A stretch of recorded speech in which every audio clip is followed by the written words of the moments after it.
Good morning. Before I carry on working, I've got to get rid of this thought.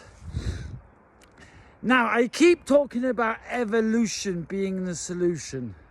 And people, the loud ones, keep telling me, but there's always been revolution, there's always been wars, and there's always been killing. Well, yeah, there has been for quite a long time. Now, let's go back to the beginning. Evolution is a lot older. I mean, if you listen to Darwin's theory, we've evolved over time from Neanderthals to what we are today. And even before we had revolution, our consciousness had to evolve to realize that we're unhappy with the system. To be able to even revolt, we had to evolve.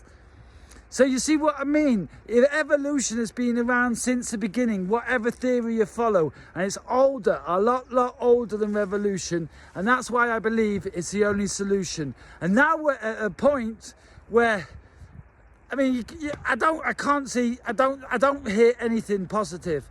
So it's time to evolve into something positive, is my opinion, and what I'm on all about. With or without your confirmation, I know evolution is the only solution.